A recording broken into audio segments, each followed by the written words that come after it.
Des coups sur la tête, oui. C'était son... il appelait ça son dada. Le mot qu'il disait. T'sais. Pour lui, c'était un dada de m'ébranler la tête. We know that athletes are at risk. Massive bodies slamming into each other and players paying the price.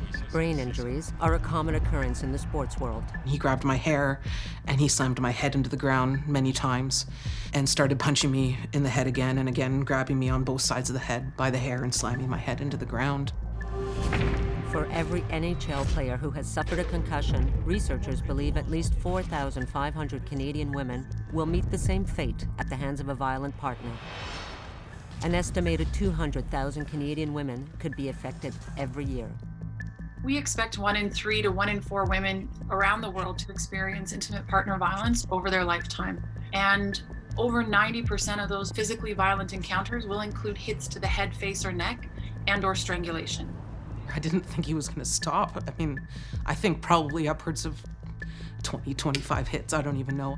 Those kinds of interactions are the most likely cause of a traumatic brain injury. And we know that the statistics that we do have are the tip of the iceberg. J'ai quand même eu des bons coups de poing dans le visage, là. Je veux dire, j'ai eu l'os de la joue effritée, puis j'ai 2 dents qui sont... j'ai dû me faire enlever 2 dents. Il m'a pris à la gorge, puis il m'a tenu au mur. Solidement. Puis il m'a dit qu'il n'y a pas personne qui laisse un caporal-lieutenant de cette façon-là, puis que je ne serais pas la première non plus. Most of the research has focused on athletes and young people. Prevention programs, concussion treatments, and protocols are enforced. But another population is at high risk and is being largely neglected: survivors of intimate partner violence. It is considered a major public health crisis that has remained in the shadows far too long.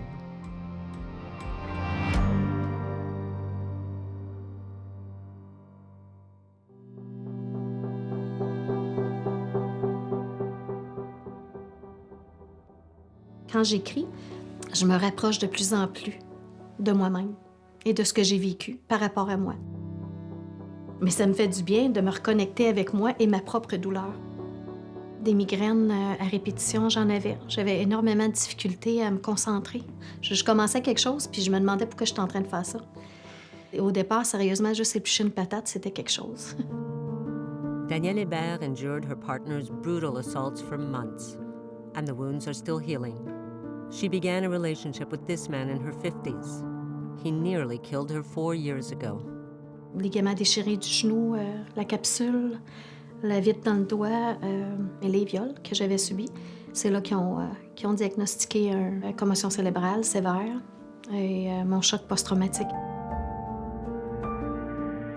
All I kept thinking was that above that ceiling above me was my daughter's room. And I just thought he's gonna kill me, right here. Rachel also shared her experience with us.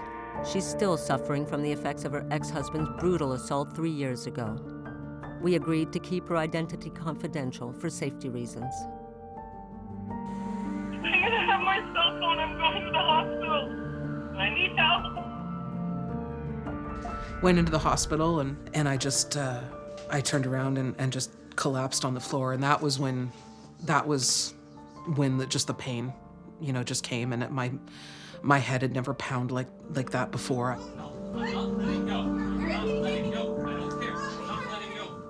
Les chiffres sont mirobolants. C'est effectivement une très vaste proportion de femmes là, qui vont subir de la violence conjugale dans leur vie. C'est triste, c'est sous-étudié, surtout les séquelles de cela. Louis de Beaumont is a clinical neuropsychologist at the University of Montreal. He's an expert in athletes' brains and has analyzed them extensively. Lorsqu'on reçoit un coup, disons, ici à la tête très fort, avec un certain angle, le cerveau va se promener dans la boîte crânienne et aller se heurter contre les parois de la boîte crânienne. Un des impacts les plus importants, c'est justement sur les axones des neurones. Les axones, c'est les fils de communication entre les différentes régions du cerveau qui tendent à être plus affectées par les commotions cérébrales parce qu'elles sont étirées et elles se déchirent. Il peut y avoir une diminution de la connexion, dans le fond, entre différentes régions du cerveau, donc une qui vont résulter ensuite à une perte fonctionnelle pour la personne, donc avoir des séquelles cognitives. In the immediate, days following that, sunlight, I could not be in the sunlight even for more than 10 minutes without being nauseated and dizzy and everything spinning, like just the world literally spinning. The headaches, the inability to sleep, ringing and stuff in your ears. The brain injury that Rachel sustained curtailed her professional ambitions at her government job and still prevents her from accomplishing simple tasks. We wanted to find out more about the connection between traumatic brain injury and intimate partner violence. We spoke to several women who had received major blows to the head. But for so many, the reality means getting lighter hits, repeatedly behind closed doors, with their injuries remaining undetected. Si quelqu'un me donnait une taloche, par exemple, à l'arrière de la tête, bien, mon cerveau, quand même, bougerait dans la boîte crânienne, pas suffisamment pour que j'aie des symptômes d'une commotion cérébrale, mais assez peut-être pour faire du dommage si ce nombre de coups-là s'accumule. We understand concussion and brain injury within a sport context. Lynn Haag is a leading researcher on the topic at Wilfrid Laurier University in Ontario. She developed a website designed to raise awareness among frontline workers in shelters, as well as survivors themselves. She believes action must be taken now. And I think one of the lessons that can be learned from the sporting world is the importance of that repetitive injury, that exposure to repeat injury. And we think that that's part of what is likely driving the level of risk for women exposed to intimate partner violence. In many cases, they're going back into further violence within hours or days or weeks of the original injury. Sidney Crosby n'a toujours pas retrouvé sa forme et ressent toujours les symptômes de sa commotion cérébrale subie en janvier. Just watching video was something that really felt like it was stressing my system. I had to work so hard just to concentrate on that. From a clinical perspective, we do a lot better job of making sure that someone who suffered a concussion from an athletic participation or from a fall or a car accident, remove them from the activity, let them rest, and then slowly introduce physical activity again. Initial findings that we have obtained show that women who have experienced intimate partner violence-related brain injury have a greater number of signs and symptoms of brain injury than do young athletes who've just suffered a concussion. Paul Van Donkelaar is a researcher in clinical neurosciences at the University of British Columbia in Kelowna. Karen Mason is the former director of the Kelowna Women's Shelter. They joined forces and now lead one of the few research projects on the topic in Canada. One of the things we hear a lot from women is, I can't remember anything. I miss appointments. I get my kids to school late, or I forget my kids' appointments. I can't sleep. I'm not organized. I have trouble managing my emotions. And many of the women we've worked with will tell us they always believed it was because there's something wrong with them. The things their partner has told them for years, that they're just stupid, that they just aren't capable, that they're a bad parent. But they've never considered that maybe they have a physical ailment. They developed an online toolkit in multiple languages in order to encourage traumatic brain injury screening in women's shelters around the world. The question is often asked, why didn't she leave, or why doesn't she leave? Let me just say the question should be, why does he hit her? But when you add a brain injury to the mix, you have a woman who may not be working to the same capacity she used to. So that could lead to her staying longer and also possibly being injured more. Those images that we have of women with very battered and bruised faces, a lot of the time that's not what happens. There are hits that take place behind the hairline so that bruising doesn't show. A number of intimate partner violence encounters include strangulation, and cutting off the blood supply and the oxygen supply to the brain can cause a brain injury very quickly. So without in fact even leaving a mark on the throat. C'est toujours 2 mains à la gorge, soit sur le lit, soit au mur, mais c'est toujours 2 mains à la gorge qui m'empêchent de respirer. J'ai perdu connaissance souvent avec ces 2 mains à la gorge. Est-ce que vous avez une idée de combien de fois, à peu près? Que j'ai perdu connaissance? Régulièrement. Régulièrement. C'était quand même fréquent.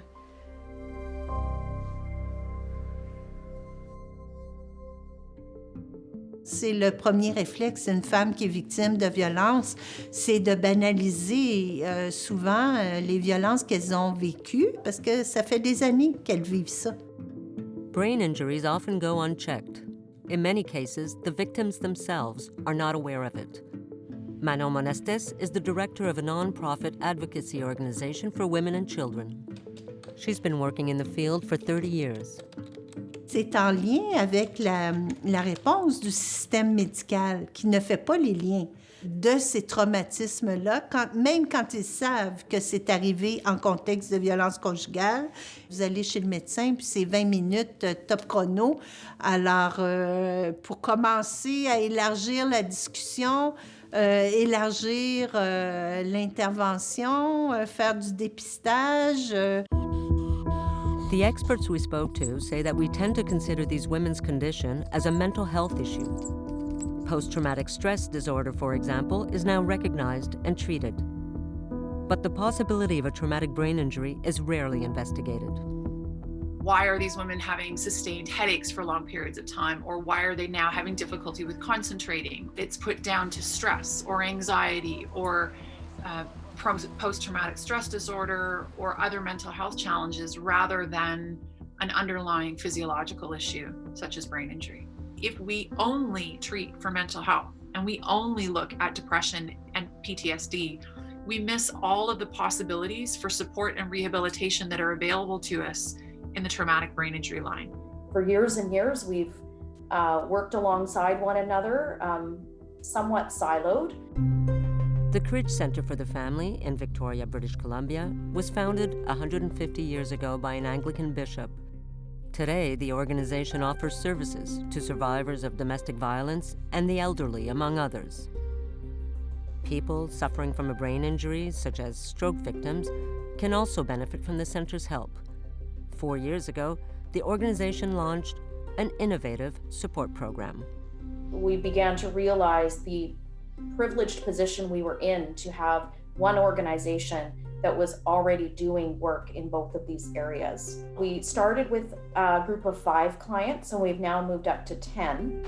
Candace Stretch and Tori Datch work closely together. Their mission, helping survivors of domestic abuse accomplish daily tasks. A lot of our survivors, the executive functioning and the completion of tasks is really hard. So scheduling appointments, having a calendar, remembering appointments, completing forms, making a phone call, and from start to finish.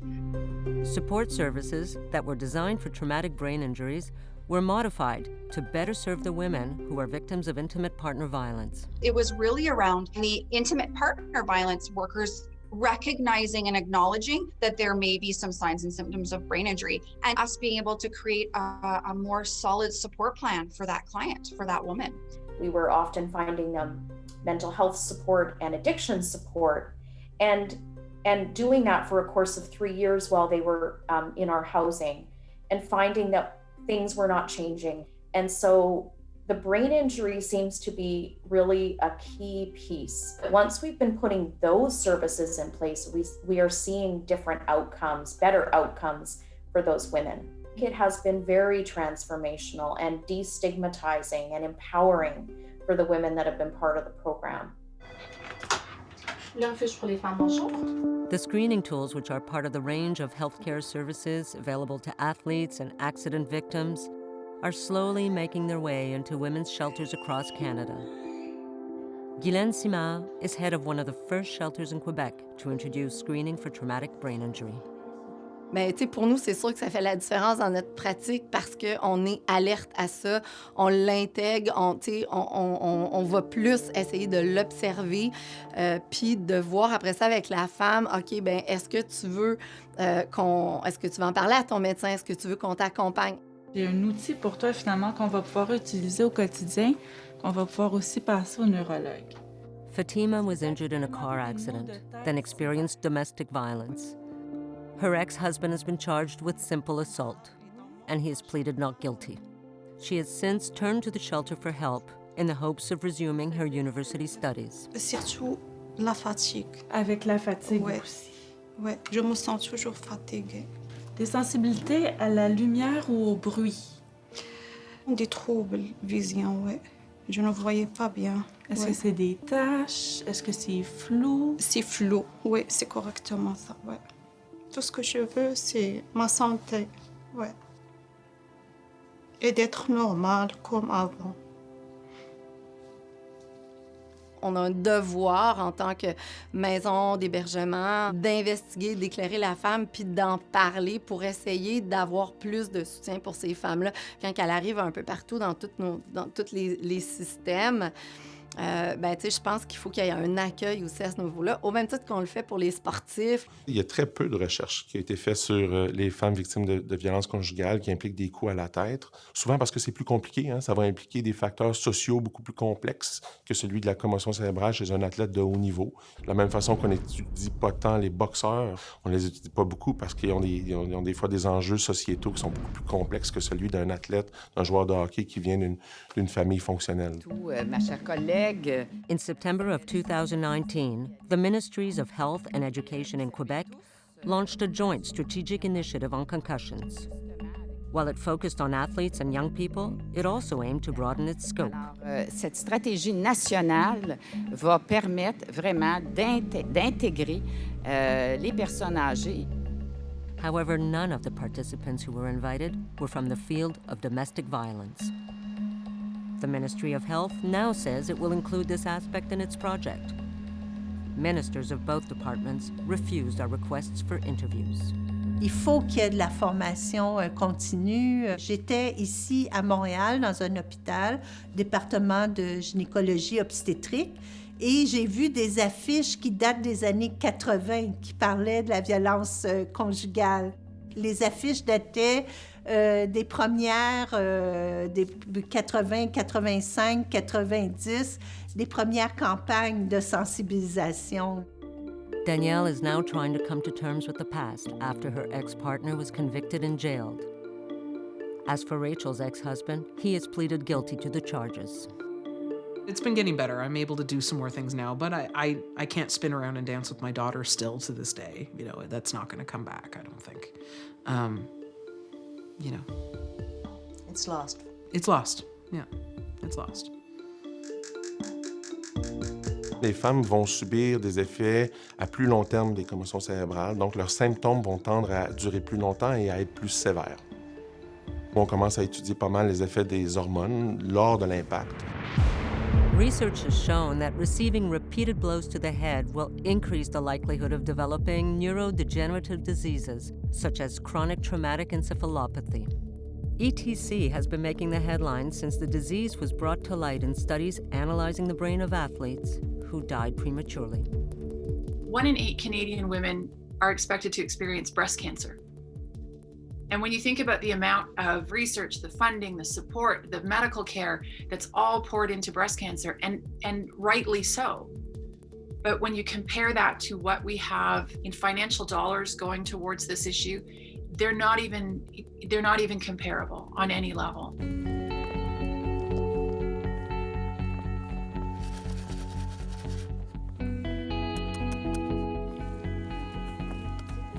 Sur les rapports médicaux, qu'est-ce qui est écrit? C'est écrit séquelles permanentes. Donc le travail? On oublie ça, malheureusement. Ça me vient plus comme avant. Mais je veux dire, ça me vient plus aussi facile comme avant de juste m'asseoir, moi, pour prendre un café avec mes enfants. Je me regarde des fois, puis on dirait qu'ils voient pas la même personne, puis je le suis plus non plus. Mais j'aimerais qu'eux se souviennent de qui j'étais avant.